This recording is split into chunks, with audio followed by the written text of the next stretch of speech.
ਇਹ ਦੂਸਰੇ ਗਰੁੱਪ ਦੇ ਇੱਕ ਸਰੋਤੇ ਨੇ ਕਿਹਾ ਹੈ, ਮਨ ਨੂੰ ਖਾਲੀ ਕਰਨ ਦਾ ਤਰੀਕਾ ਦੱਸਿਓ ਪਲੀਜ਼। ਵਾਸ਼ ਕਿਵੇਂ ਕਰਨਾ ਹੈ? ਮਨ ਨੂੰ ਖਾਲੀ ਕਰਨ ਦਾ ਹੀ ਤਰੀਕਾ ਰੋਜ਼ ਹੀ ਮੈਂ ਦੱਸ ਰਿਹਾ ਹਾਂ, ਪਰ ਤਰੀਕਾ ਸੁਣ ਕੇ ਹੀ ਮਨ ਖਾਲੀ ਨਹੀਂ ਹੋਣਾ ਹੈ। ਤਰੀਕੇ ਨੂੰ ਵਰਤਣਾ ਵੀ ਪੈਣਾ ਹੈ।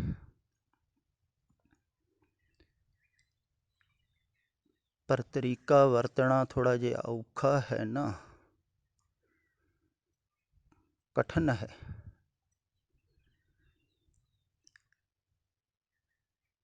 ਵਾਸ਼ ਕਰਨ ਦਾ ਤਰੀਕਾ ਤੇ ਗੁਰੂ ਨਾਨਕ ਸਾਹਿਬ ਜੀ ਨੇ ਵੀ ਬਹੁਤ ਵਧੀਆ ਦੱਸਿਆ ਹੈ। ਮੂਤ ਪਲੀਤੀ ਕੱਪੜ ਹੋਏ ਦੇ ਸਾਬੂਣ ਲਈ ਹੈ ਉਹ ਧੋਏ, ਭਰੀਐ ਮਤ ਪਾਪਾਂ ਕੈ ਸੰਗ ਉਹ ਧੋਪੈ ਨਾਵੇਂ ਕੈ ਰੰਗ। ਮੂਤ ਪਲੀਤੀ ਕੱਪੜ ਹੋਏ ਦੇ ਸਾਬੂਣ ਲਈਏ ਉਹ ਧੋਏ। ਜਿਵੇਂ ਮੈਲਾ ਹੋਇਆ ਹੋਵੇ ਨਾ ਕੱਪੜਾ, ਤੇ ਮਾਈਆਂ ਪੁਰਾਣੇ ਸਮੇਂ ਦੇ ਵਿੱਚ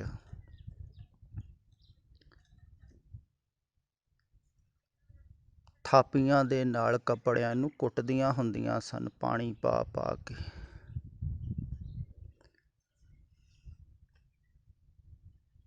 ਸਾਬਣ ਲਾ ਲਾ ਕੇ। ਪਰ ਅਜੋਕੇ ਸਮੇਂ 'ਚ ਮਸ਼ੀਨ ਦੇ ਵਿੱਚ ਪਾ ਦਿੰਦੀਆਂ ਹਨ, ਤੇ ਅਗਰ ਨਾ ਮੈਲ ਲੱਥੀ ਹੋਵੇ ਨਾ, ਕਹਿੰਦੀਆਂ 15 ਮਿੰਟ ਹੋਰ ਚਲਾ ਦਿਓ, ਹੋਰ ਘੁਮਾ ਦਿਓ। ਤੇ ਕੱਪੜੇ ਨੂੰ ਘੁਮਾ ਘੁਮਾ ਕੇ ਉਹਦੀ ਮੈਲ ਲਾ ਹੀ ਦਿੰਦੀਆਂ ਹਨ।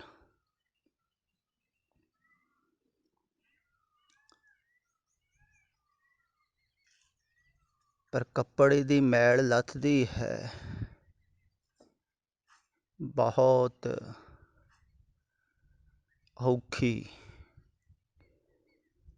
ਕਿਉਂਕਿ ਮੈਲ ਜਿਹੜੀ ਕੱਪੜੇ ਦੇ ਨਾਲ ਜੁੜ ਜਾਂਦੀ ਹੈ ਨਾ,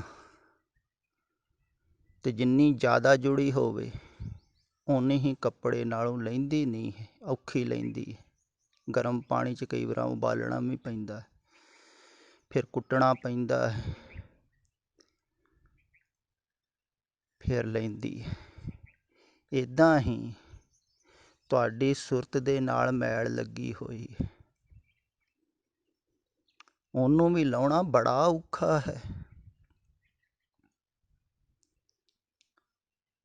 ਜਿਵੇਂ ਕੱਪੜੇ ਨੂੰ ਦਾਗ ਲੱਗਾ ਹੋਵੇ ਤੇ ਲੈਣਾ ਔਖਾ ਹੈ ਨਾ, ਇੱਦਾਂ ਹੀ ਸੁਰਤ ਨੂੰ ਮੈਲ ਲੱਗੀ ਹੋਈ ਹੈ। ਤੇ ਕੱਪੜੇ ਨੂੰ ਦੇਖੋ ਰੋਜ਼ ਹੀ ਧੋਣਾ ਪੈਂਦਾ ਹੈ। ਅਜੋਕੇ ਸਮੇਂ 'ਚ ਕਹਿੰਦੇ ਹਨ, ਕੱਪੜੇ ਪਾਇਆਂ ਇੰਨੇ ਨਹੀਂ ਪਾੜਦੇ ਹਨ ਜਿੰਨੇ ਧੋਤਿਆਂ ਪਾੜਦੇ ਹਨ। ਧੋ ਕੇ ਮੈਲ ਤੇ ਲੈਂਦੀ ਹੈ, ਕੱਪੜਾ ਵੀ ਪਾੜ ਜਾਂਦਾ। ਮਾਈਆਂ ਕੱਪੜੇ ਨੂੰ ਮਿਟਾ ਹੀ ਦਿੰਦੀਆਂ ਹਨ।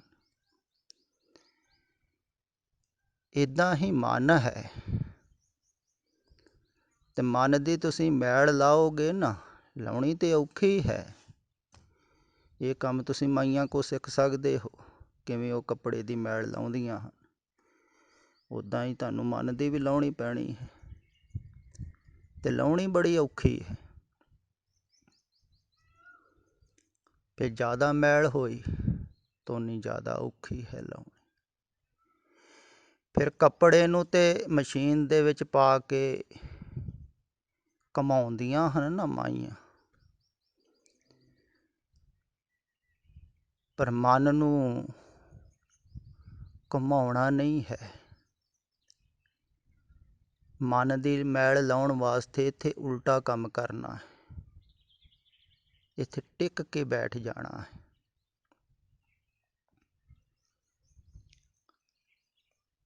ਜਿਵੇਂ ਗੱਡੀ ਗੈਰੇਜ ਵਿੱਚ ਖੜੀ ਹੋਵੇ ਨਾ, ਤਾਂ ਉਹਦੇ 'ਤੇ ਧੂੜ ਮਿੱਟੀ ਘੱਟ ਲੱਗਦੀ।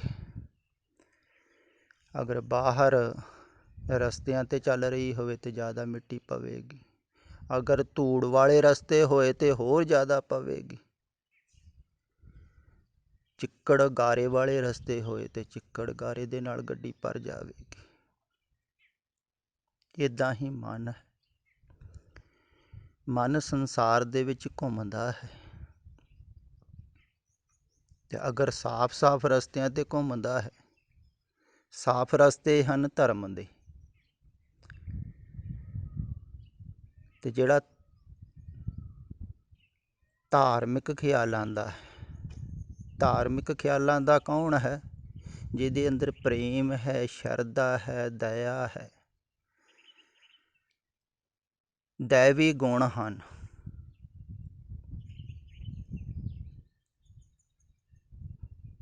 ਜਿਹਨੂੰ ਗੁਰੂ ਮਹਾਰਾਜ ਜੀ ਕਹਿੰਦੇ ਹਨ ਨਾ, ਦਇਆ ਕਪਾਹ ਸੰਤੋਖ ਸੂਤ ਜਤ ਗੰਢੀ ਸਤ ਵਟ, ਇਹ ਜਨੇਊ ਜੀ ਕਹਈ ਤਾਂ ਪਾਂਡੇ ਘੱਤ। ਇਹ ਗੁਣ, ਇਹਨਾਂ ਗੁਣਾਂ ਕਰਕੇ ਮੈਲ ਨਹੀਂ ਲੱਗਦੀ, ਔਗਣਾ ਕਰਕੇ ਮੈਲ ਲੱਗਦੀ, ਵਾਸ਼ਨਾ ਕਰਕੇ ਮੈਲ ਲੱਗਦੀ ਹੈ, ਕਾਮਨਾ ਕਰਕੇ ਮੈਲ ਲੱਗਦੀ। ਮੈਲ ਕੀ ਹੈ? ਵਿਚਾਰ। ਜਿਹੜਾ ਵਿਚਾਰ ਤੁਸੀਂ ਜ਼ਿਆਦਾ ਕਰਦੇ ਹੋ ਨਾ, ਉਹ ਵਿਚਾਰ ਹੀ ਤੁਹਾਡੇ ਅੰਦਰ ਬੈਠ ਜਾਂਦਾ ਹੈ। ਜਿਵੇਂ ਆਪਾਂ ਕਹਿ ਲਈਏ ਨਾ, ਕੱਪੜੇ ਨੂੰ ਦਾਗ ਲੱਗ ਗਿਆ। ਇੱਦਾਂ ਹੀ ਤੁਸੀਂ ਕੁਛ ਐਸਾ ਸੋਚ ਲਿਆ, ਜਿਵੇਂ ਕੋਈ ਆਦਮੀ ਇਸਤਰੀ ਨੂੰ ਭੋਗਣ ਵਾਸਤੇ ਸੋਚ ਲਵੇ, ਉਹਦੇ ਰੂਪ 'ਤੇ ਮੋਹਿਤ ਹੋ ਜਾਵੇ, ਜਾਂ ਕੋਈ ਇਸਤਰੀ ਕਿਸੇ ਪੁਰਸ਼ ਦੇ ਰੂਪ 'ਤੇ ਮੋਹਿਤ ਹੋ ਜਾਵੇ, ਉਹਨੂੰ ਸੋਚਣ ਲੱਗ ਜਾਵੇ ਭੋਗਣ ਵਾਸਤੇ, ਤਾਂ ਉਹ ਵਿਚਾਰ ਚੱਲ ਪੈਣਗੇ। ਤੇ ਇਹ ਵਿਚਾਰ ਚੱਲਦੇ ਚੱਲਦੇ ਬਹੁਤ ਗਹਿਰੇ ਪਹੁੰਚ ਜਾਂਦੇ ਹਨ। ਇਹ ਪੱਕਾ ਦਾਗ ਲੱਗ ਜਾਂਦਾ ਹੈ, ਤੇ ਐਸੇ ਵਿਚਾਰ ਸਾਰੀ ਜ਼ਿੰਦਗੀ ਨਹੀਂ ਭੁੱਲਦੇ ਹਨ। ਤੇ ਲੱਗਾ ਕਿਵੇਂ ਦਾਗ? ਵਾਸ਼ਨਾ ਕਰਕੇ, ਮਾਇਆ ਦੀ ਇੱਛਾ ਕਰਕੇ ਤੁਸੀਂ ਦੌੜ ਰਹੇ ਹੋ, ਵਿਚਾਰ ਕਰੀ ਜਾਂਦੇ ਹੋ ਪੈਸੇ ਦਾ, ਪੈਸੇ ਦਾ, ਤਾਂ ਉਹ ਵਿਚਾਰ ਤੁਹਾਡੇ ਅੰਦਰ ਗਹਿਰਾ ਜਾ ਰਿਹਾ ਹੈ, ਉਹ ਵੀ ਦਾਗ ਲੱਗ ਰਿਹਾ ਹੈ। ਇੱਦਾਂ ਹੀ ਮੋਹ ਹੈ, ਜਿਨ੍ਹਾਂ ਦੇ ਨਾਲ ਉਹਨਾਂ ਦੇ ਵਿਚਾਰ ਚੱਲ ਰਹੇ ਹਨ, ਉਹਨਾਂ ਦੇ ਨਾਲ ਤੁਸੀਂ ਜੁੜ ਰਹੇ ਹੋ, ਉਹਨਾਂ ਦੇ ਵਿਚਾਰ ਅੰਦਰ ਇਕੱਠੇ ਹੋ ਰਹੇ। ਤੋ ਜਦੋਂ ਮੋਹ ਟੁੱਟੇਗਾ, ਉਹ ਵਿਚਾਰ ਹੀ ਤੁਹਾਨੂੰ ਤੰਗ ਕਰਨਗੇ। ਬਾਹਰੋਂ ਕੋਈ ਤੰਗ ਨਹੀਂ ਕਰਦਾ ਹੈ। ਬੱਚੇ ਤੁਸੀਂ ਪਾਲ ਰਹੇ ਹੋ, ਵੱਡੇ ਕਰਦੇ ਹੋ, ਤੇ ਆਪੋ ਆਪਣੇ ਕੰਮਾਂ ਕਾਰਾਂ 'ਤੇ ਚਲੇ ਜਾਣ, ਕੋਈ ਦੁੱਖ ਨਹੀਂ ਹੁੰਦਾ ਹੈ। ਦੁੱਖ ਹੁੰਦਾ ਹੈ ਜਿਨ੍ਹਾਂ ਨੇ ਮੋਹ ਕੀਤਾ, ਤੇ ਉਹ ਚਾਹੁੰਦੇ ਨਹੀਂ ਹਨ ਸਾਡੇ ਤੋਂ ਦੂਰ ਚਲੇ ਜਾਣ, ਨਾ ਪੁੱਛਣ, ਦੁੱਖ ਲੱਗਦਾ। ਤਾਂ ਮੋਹ ਦਾ ਇੱਕ ਵਿਚਾਰ ਹੈ, ਤੇ ਮਨ ਨੂੰ ਵਿਚਾਰਾਂ ਦੀ ਮੈਲ ਲੱਗੀ ਹੋਈ, ਤੇ ਵਿਚਾਰ ਹਨ ਸੰਸਾਰ ਦੇ, ਤੇ ਵਾਸ਼ਨਾ ਦੇ, ਕਾਮਨਾ ਦੇ, ਹਿੰਸਾ ਦੇ ਵਿਚਾਰ ਜਿਹੜੇ ਜ਼ਿਆਦਾ ਮਲੀਨ ਹਨ, ਇਹ ਅੰਦਰੋਂ ਨਹੀਂ ਨਿਕਲਦੇ ਹਨ। ਤੇ ਸੇਵਾ ਦੇ, ਪ੍ਰੇਮ ਦੇ, ਸ਼ਰਧਾ ਦੇ, ਭਾਵਨਾ ਦੇ ਵਿਚਾਰ ਜਿਹੜੇ ਹਨ, ਉਹ ਨਿਰਮਲ ਹਨ। ਉਹਨਾਂ ਨਾਲ ਮਨ ਕਠੋਰ ਨਹੀਂ ਹੁੰਦਾ ਹੈ। ਤਦੇ ਮੈਂ ਕਿਹਾ ਸੀ ਨਾ ਕੱਲ੍ਹ, ਸੇਵਾ ਇੱਕ ਸਾਧਨਾ ਦਾ ਅੰਗ ਹੈ। ਸੇਵਾ ਭਾਵਨਾ ਵਾਲੇ ਜਿਹੜੇ ਹਨ ਨਾ, ਉਹ ਕਠੋਰ ਨਹੀਂ ਹੁੰਦੇ, ਤੇ ਉਹਨਾਂ ਦੇ ਅੰਦਰ ਪ੍ਰੇਮ ਪ੍ਰਫੁੱਲਤ ਹੁੰਦਾ ਹੈ, ਹੌਲੀ ਹੌਲੀ।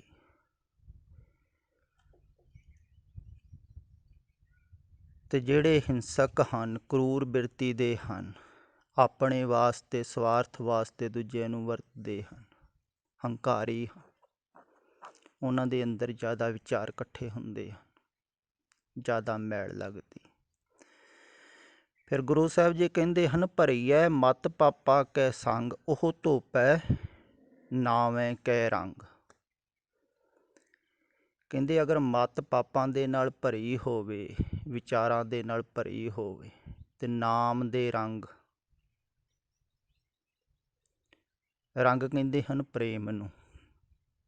ਕਈ ਕਹਿੰਦੇ ਨਾ ਮਾਇਆ ਦੇ ਰੰਗ ਦੇ ਵਿੱਚ ਰਤਿਆ ਹੋਇਆ, ਮਾਇਆ ਦੇ ਪ੍ਰੇਮ ਦੇ ਵਿੱਚ ਰਤਿਆ ਹੋਇਆ, ਮਾਇਆ ਧਾਰੀ।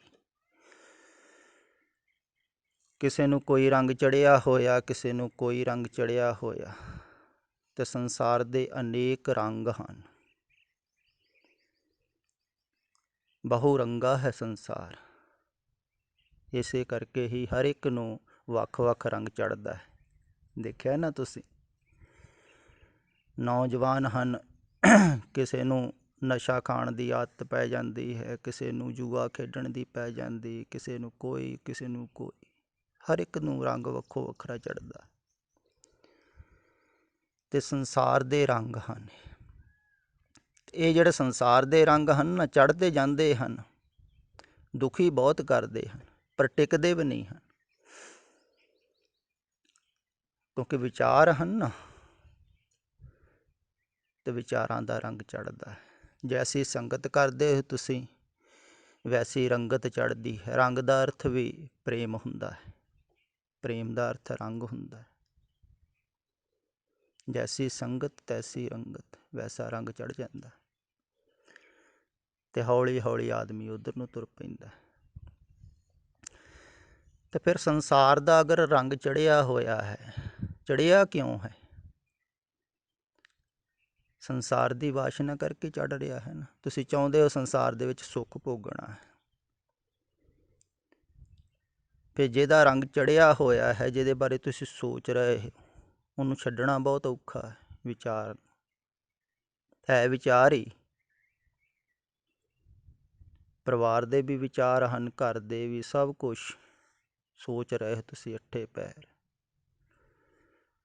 ਤਾਂ ਉਹਨਾਂ ਵਿਚਾਰਾਂ ਨੂੰ ਛੱਡਣਾ ਬਹੁਤ ਔਖਾ ਹੈ।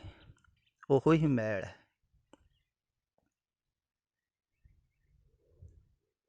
ਤੇ ਕੱਪੜੇ ਨੂੰ ਜਦੋਂ ਮੈਲ ਮੁਕਤ ਕਰਨਾ ਹੋਵੇ, ਤੇ ਫਿਰ ਦੇਖੋ ਕਿੰਨੀ ਕਠਿਨਾਈ ਦੇ ਵਿੱਚ ਦੀ ਗੁਜ਼ਰਨਾ ਪੈਂਦਾ ਹੈ। ਇਵੇਂ ਹੀ ਮਨ ਨੂੰ ਮੈਲ ਮੁਕਤ ਕਰਨਾ ਹੈ। ਤੇ ਮਨ ਨੂੰ ਮੈਲ ਮੁਕਤ ਕਰਨ ਵਾਸਤੇ ਕੀ ਕਰਨਾ ਹੈ? ਬੈਠਣਾ ਹੈ। ਮਨ ਨੂੰ ਸੰਸਾਰ ਦੇ ਵਿੱਚ ਮੈਲ ਲੱਗਦੀ ਹੈ ਨਾ, ਬਾਹਰ ਜਾ ਕੇ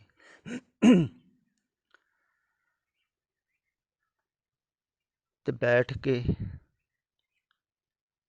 ਮੈਲ ਹਟਦੀ ਹੈ।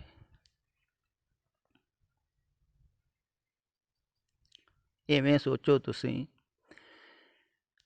ਜਿਹੜੇ ਵਿਚਾਰ ਨੂੰ ਤੁਸੀਂ ਵਾਰ ਵਾਰ ਨਹੀਂ ਸੋਚਦੇ, ਉਹ ਭੁੱਲ ਜਾਂਦਾ ਹੈ। ਕਿਉਂਕਿ ਬਹੁਤ ਸਾਰੇ ਦਿਨ ਦੇ ਵਿੱਚ ਆਪਣੇ ਅੰਦਰ ਵਿਚਾਰ ਹੁੰਦੇ ਹਨ, ਆਪਾਂ ਬਹੁਤਿਆਂ ਨੂੰ ਮਿਲਦੇ ਹਾਂ, ਪਰ ਸਾਰੇ ਤਾਂ ਨਹੀਂ ਯਾਦ ਰਹਿੰਦੇ। ਉਹ ਯਾਦ ਰਹਿੰਦੇ ਹਨ ਜਿਨ੍ਹਾਂ ਨੂੰ ਆਪਾਂ ਵਾਰ ਵਾਰ ਸੋਚਦੇ ਰਹਿੰਦੇ ਹਾਂ।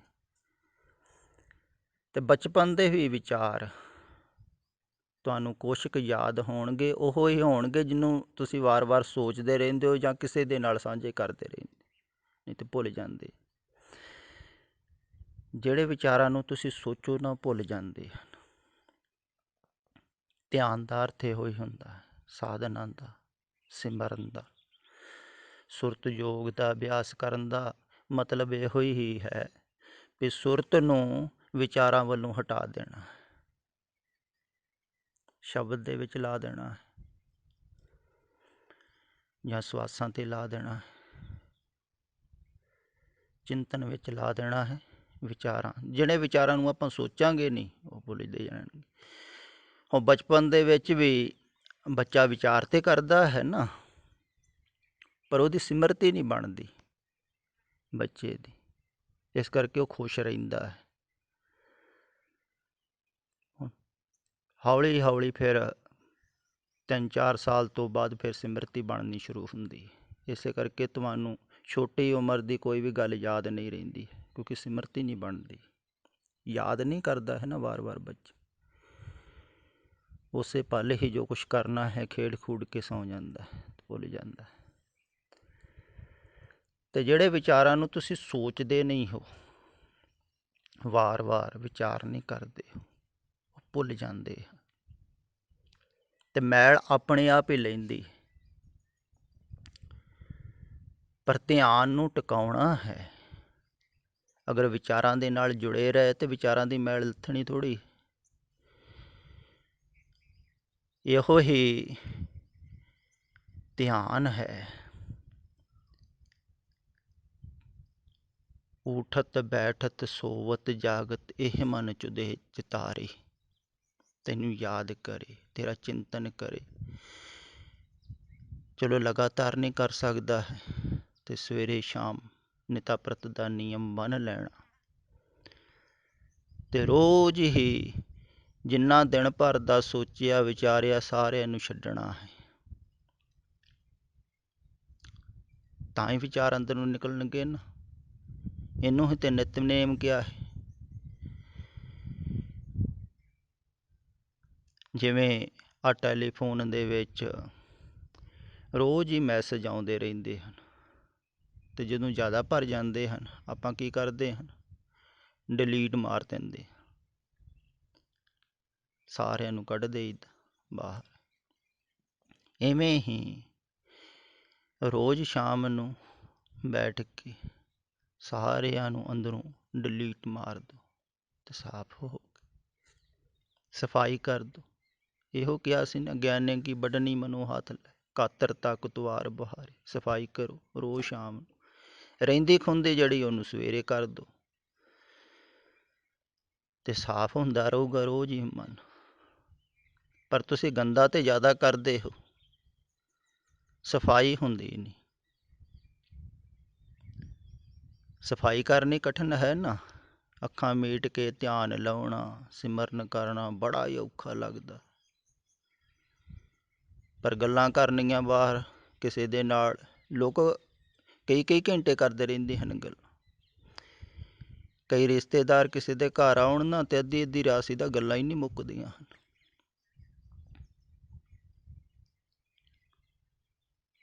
ਤਾਂ ਉਦੋਂ ਨਹੀਂ ਕਹਿੰਦੇ ਹਨ ਵੀ ਬੈਠਣਾ ਔਖਾ ਹੈ।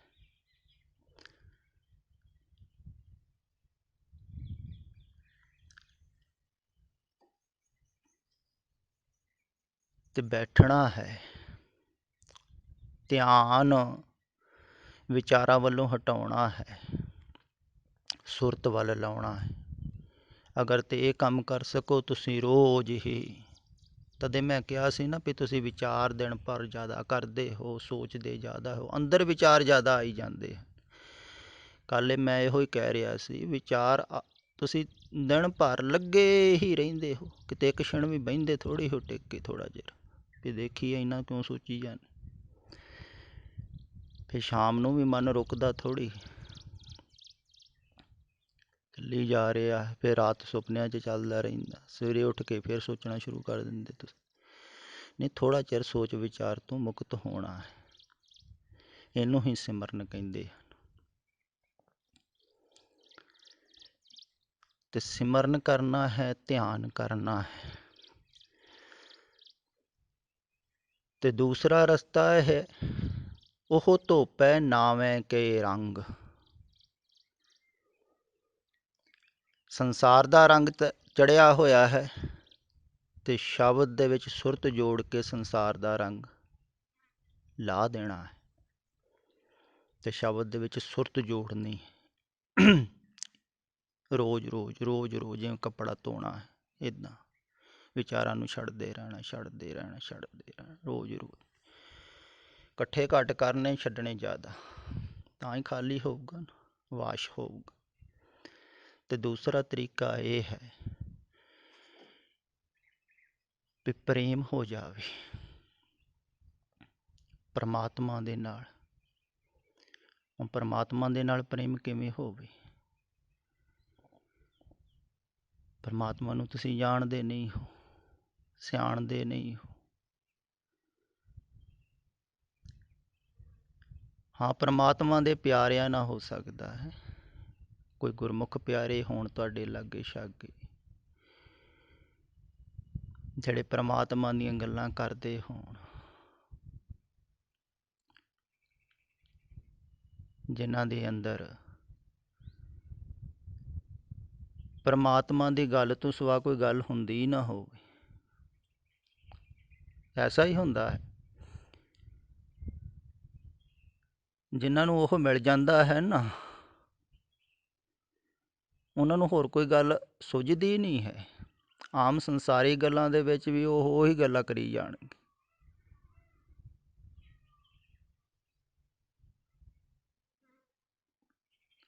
ਜਿਵੇਂ ਕਿਸੇ ਨੂੰ ਬਹੁਤ ਇੱਕ ਆਨੰਦਮਈ ਜਗ੍ਹਾ ਮਿਲ ਗਈ ਹੋਵੇ ਤੇ ਉਹ ਵਾਰ-ਵਾਰ ਉਹਦੀ ਹੀ ਚਰਚਾ ਕਰਦਾ ਰਹਿੰਦਾ।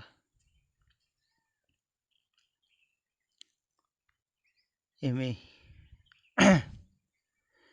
ਖੁਦਾ ਮਿਲਾ ਹੋ ਜਿन्हें वो खुदा की बात करे। ਤੇ ਜਿਨ੍ਹਾਂ ਨੂੰ ਸੰਸਾਰ ਦੀਆਂ ਗੱਲਾਂ ਹੀ ਆਈ ਜਾਂਦੀਆਂ ਹਨ, ਉਹ ਵਿਚਾਰਧਾਰਾ ਸੰਸਾਰ ਦੇ ਵਿੱਚ ਜੀ ਰਹੇ ਹਨ। ਉਹ ਵਿਚਾਰਧਾਰਾ ਜਿਹੜੀ ਉਹ ਗਹਿਰੀ ਹੁੰਦੀ ਹੈ। ਜਿੰਨੀ ਤੁਸੀਂ ਕਰਦੇ ਹੋ ਨਾ ਸੰਸਾਰ ਦੀਆਂ ਗੱਲਾਂ ਵੀ ਕਾਹਦੀਆਂ ਹੁੰਦੀਆਂ ਹਨ, ਇੱਕ ਦੂਸਰੇ ਦੀਆਂ ਕਰੀ ਜਾਂਦੇ, ਪਰਿਵਾਰਾਂ ਦੀਆਂ ਕਰੀ ਜਾਂਦੇ, ਆਲੇ ਦੁਆਲੇ ਦੀਆਂ, ਜਿਨ੍ਹਾਂ ਦੇ ਨਾਲ ਤੁਹਾਡੇ ਸੰਬੰਧ ਹਨ ਉਹਨਾਂ ਦੀਆਂ ਕਰੀ ਜਾਂਦੇ, ਕੋਈ ਰਾਜਨੀਤੀ ਦੀਆਂ ਕਰੀ ਜਾਂਦੇ। ਅਤੇ ਇਹੋ ਹੀ ਮੈਲ ਹੈ। ਕਿੰਨੀਆਂ ਵਿਚਾਰਾਂ ਤੁਸੀਂ ਪੜ੍ਹਦੇ ਹੋ, ਸੁਣਦੇ ਹੋ, ਦੇਖਦੇ ਹੋ, ਉਹ ਸਾਰਾ ਕੁਛ ਅੰਦਰ ਇਕੱਠਾ ਹੋ ਰਿਹਾ। ਅਤੇ ਇਹਨਾਂ ਨੂੰ ਕੱਢਣ ਵਾਸਤੇ, ਇਹਨਾਂ ਨੂੰ ਵਾਸ਼ ਕਰਨ ਵਾਸਤੇ ਇਹੋ ਹੀ ਤਰੀਕਾ ਹੈ। ਅਗਰ ਸੁਰਤ ਅਤੇ ਧਿਆਨ ਸ਼ਬਦ ਦੇ ਵਿੱਚ ਲਾਓ ਅਤੇ ਬਾਹਰੋਂ ਤੁਹਾਡਾ ਧਿਆਨ ਹਟੇ, ਵਿਚਾਰਾਂ ਵੱਲੋਂ ਹਟਾਓ ਅਤੇ ਬੈਠੋ, ਅਤੇ ਵਿਚਾਰਾਂ ਨੂੰ ਤੁਸੀਂ ਚੇਤੇ ਨਾ ਕਰੋਗੇ ਅਤੇ ਆਪਣੇ ਆਪ ਹੀ ਸਾਫ਼ ਹੋਊਗਾ। ਇਹ ਮੈਂ ਪੱਕੀ ਗੱਲ ਕਹਿਣਾ ਹਾਂ। ਅਗਰ ਤੁਸੀਂ ਕੁਛ ਨਾ ਸੋਚੋ ਤਾਂ ਵਿਚਾਰ ਆਪਣੇ ਆਪ ਹੀ ਨਿਕਲਣੇ ਸ਼ੁਰੂ ਹੋ ਜਾਂਦੇ ਹਨ। ਜਿਨ੍ਹਾਂ ਨੂੰ ਤੁਸੀਂ ਯਾਦ ਨਹੀਂ ਕਰਦੇ ਭੁੱਲ ਜਾਂਦੇ, ਖਿਆਲ ਹੀ ਭੁੱਲ ਜਾਂਦਾ। ਇਸ ਕਰਕੇ ਪ੍ਰੇਮੀ ਨੂੰ ਵੀ ਐਸਾ ਹੁੰਦਾ ਹੈ। ਪ੍ਰੇਮ ਦੇ ਮਾਰਗ 'ਤੇ ਜਿਹੜੇ ਚੱਲ ਰਹੇ ਹਨ, ਉਹਨਾਂ ਨੂੰ ਹੀ ਸੰਸਾਰ ਦਾ ਚੇਤਾ ਭੁੱਲਣਾ ਸ਼ੁਰੂ ਹੋ ਜਾਂਦਾ ਹੈ। ਪਰ ਉਹਨਾਂ ਨੂੰ ਹੁੰਦਾ ਹੈ ਪ੍ਰੇਮ ਕਰਕੇ। ਭਗਤ ਨੂੰ ਪਰਮਾਤਮਾ ਨਾਲ ਪ੍ਰੇਮ ਹੈ ਤਾਂ ਸੰਸਾਰ ਭੁੱਲ ਜਾਂਦਾ ਹੈ। ਆਪਣੇ ਆਪ ਹੀ ਭੁੱਲੇਗਾ ਨਹੀਂ। ਜਿਹਦੇ ਨਾਲ ਪ੍ਰੇਮ ਹੈ ਉੱਧਰ ਸੁਰਤ ਲੱਗ ਜਾਂਦੀ ਹੈ ਅਤੇ ਦੂਸਰਾ ਪਾਸਾ ਆਪਣੇ ਆਪ ਭੁੱਲਦਾ ਜਾਂਦਾ ਹੈ। ਅਤੇ ਪ੍ਰੇਮ ਦੇ ਵਿੱਚ ਸਹਿਜੇ ਹੀ ਪਰਮਾਤਮਾ ਵੱਲ ਨੂੰ ਜਾਂਦਾ ਹੈ ਆਦਮੀ। ਪ੍ਰੇਮ ਇੱਕ ਕਸ਼ਿਸ਼ ਹੈ।